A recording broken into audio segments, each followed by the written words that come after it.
for the last part of this lecture, I wanted to do a full example of how this might work. So here's the following question. How much ice does it take to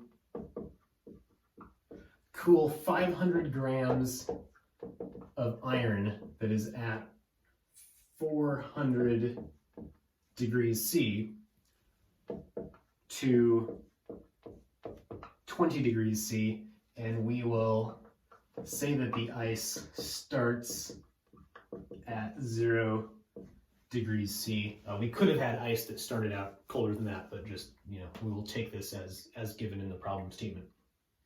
Okay, I'm going to fake a little table of heat capacities just to make this kind of like looking it up in the book. So here are some different values of C that might be in a little table. For iron, I look up, it's 449, and this is joules per kilogram Kelvin. And water is 4,190, so almost 10 times the heat capacity of iron. Ice, so this is like liquid water. Ice is roughly half that of water, 2,090. And those are all of the heat capacities we need. Maybe I'll look up in a different table the latent heat of melting water.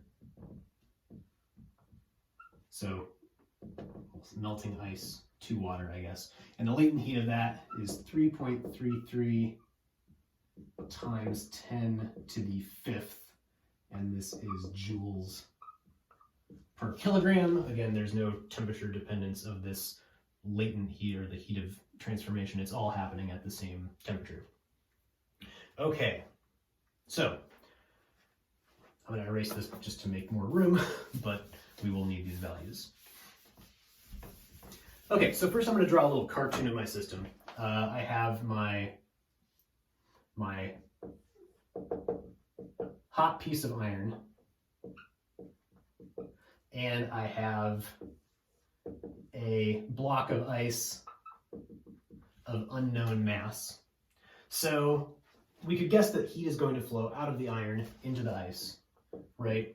And the heat going into the ice is going to melt the ice. It's at 0 degrees C, so it's already at the transition temperature. So that is going to cause the ice to turn into liquid,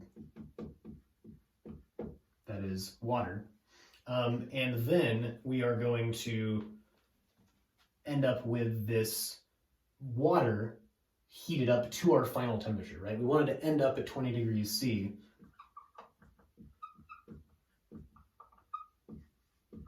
So we're heating this water from 0 degrees. So during this transition, our water is going to be at 0 degrees when it's all melted, and then we're going to heat our water up to 20 degrees C.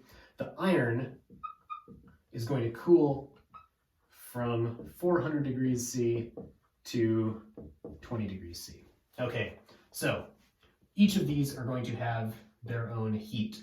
So Q iron, the iron is just changing its temperature, so this is just MC delta T. So that is going to be the mass of the iron, 0.5, times the specific heat of the iron, that was 449 joules per kilogram Kelvin, times delta T, that is T final minus T initial, so that is negative 380 degrees. And when we're talking about delta T's, degrees C and Kelvin are the same, so even though this might have been given in joules per kilogram Kelvin, delta T, for delta T, those units are the same, so we don't have to do any conversion. Okay, so multiplying these together, I get minus 85,300 joules, or minus 85 kilojoules. The minus sign here means that the heat is flowing out of the iron, right? Negative values of this mean heat flowing out, which is exactly what we expect from our picture, so that's good. For the water, I'm going to erase, well, I'll do the water below. So the water has two different pieces, right? First, we are melting it, which is some amount of energy ml, and then we have to heat up that cold water to 20 degrees C. So we have an MC delta T. Now, should this ml be positive or negative?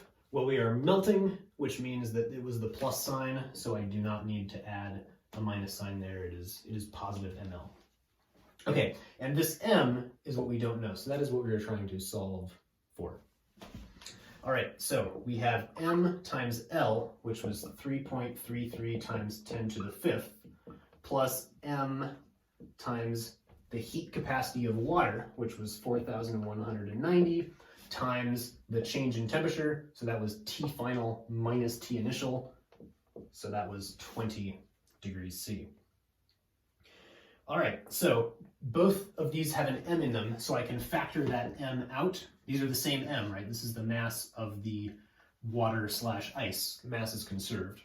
So adding this number to this number, I get 416,800, so 4.2 times 10 to the fifth.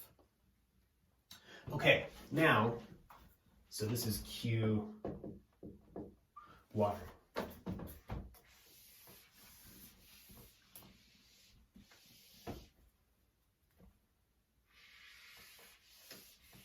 So this was Q iron.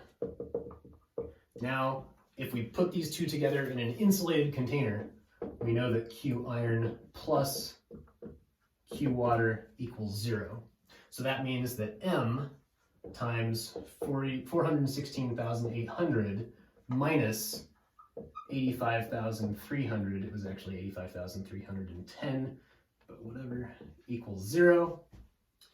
And now I just, add this to both sides and divide by 416,800, and I get that the mass of water is equal to 0.205 kilograms. So, we got a positive number. That's good. If we get a negative mass, something has definitely gone wrong.